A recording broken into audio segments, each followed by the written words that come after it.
Lucien Puteaux, la pomme que vous avez, maintenant ça devient rare, il y a de moins en moins de pommes, moins en moins de pommiers. Hein. Ah ben ça c'est une pomme d'un arbre à autre tige. C'est une très vieille variété. Quand on la ramasse l'automne, elle est verte. Et après elle change de couleur, elle devient vert, rouge. Pas de pesticides. Ah, il n'y a rien, c'est une pomme biologique celle-là. Elle n'a pas vu aucune drogue, rien du tout. Et oui, bon, on l'a ramassée par terre de l'arbre. Et c'est des pommes qui se conservent jusqu'à la fin avril. Hein. Mais Et alors, ça veut dire qu'autrefois, il y avait plein d'arbres fruitiers. Vous en avez combien aujourd'hui d'arbres fruitiers? bon, des arbres, on en a encore une vingtaine à peu près, les arbres. Et autrefois, il y avait plein d'arbres fruitiers et ça disparaît, Lucien? Bah oui, les arbres ils viennent vieux comme les gens. Donc après, il y a beaucoup d'arbres qui sont morts, personne ne les a remplacés. Puis les paysans aujourd'hui, ben, ils arrachent les arbres dans le bout d'un champ pour que ça puisse pour labourer. Et autrefois, Ils il y sont avait... devenus tellement feignants aujourd'hui, ils sont plus capables de ramasser une pomme. Ils vont les acheter à Intermarché.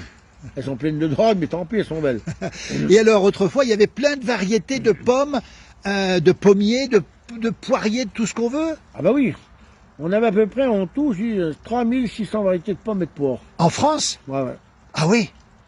Bah une variété, vous la créez, hein. Vous pouvez la créer avec le goût, vous changez.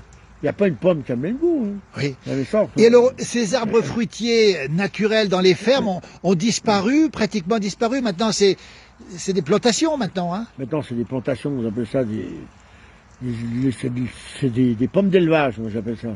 Voilà, comme les veaux d'élevage. Oui. C'est de la drogue, ils n'ont pas de goût. Mais autrefois, chaque ferme avait son pommier, son poirier, ses Chaque fruitiers. ferme avait son verger. Les arbres, c'était sacré. La Haute-Savoie, c'était un verger. Il y avait des pommes, des poires, des cerises, il y avait tout. Tous ces fruits étaient ramassés. Ça se vendait. Localement, ça se vendait. Il n'y avait pas des intermarchés. Il n'y avait pas des produits qui venaient d'Espagne. Il n'y avait pas cette Europe de malheur. Et ça disparaît, tout ça. Ah ben, tout ça a disparu. Aujourd'hui, les arbres, ils sont tombés à la catastrophe. Plein de guilles. Moi, je les conserve le maximum. Vous savez, nous avons un poirier de poire-maude, un beau poirier, pouvait faire 1000 litres de cidre. Ah oui. Et les gens, dans le temps, buvaient du cidre. On appelle la maude en patois. Et puis, il y avait l'agneau aussi qu'on faisait. Puis après, ils faisaient l'agneau. Donc l'agneau, c'était quelque chose de sacré. Et même les vaches en buvaient. Elles étaient malades. C'était un médicament, Ah Lucien. ben, c'est sûr. On mettait de l'agneau, on mettait du café dedans et du sucre. Et on engorgeait ça sur le côté de la bouche. Voilà. Et vous dites, c'est dommage qu'on ait laissé partir tous ces arbres fruitiers oui. dans les fermes, finalement. Ben, on a voulu détruire le monde agricole comme il était. On a voulu, parce que comme les paysans travaillaient, c'était pas rentable pour les industriels. Donc on a trouvé un système pour détruire les paysans, on a tout essayé.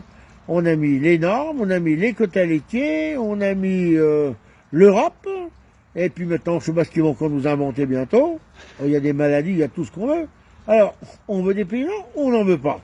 Alors, en tout cas, choisir. Lucien, la pomme que vous avez là, c'est une des dernières pommes authentiques, comme on dit. Ah, elle est magnifique, en plus, celle-là, elle est elle a des belle. belles couleurs, en plus. Hein. Mais oui. Elle est magnifique. Merci, Lucien. Merci pour ce témoignage. Merci beaucoup.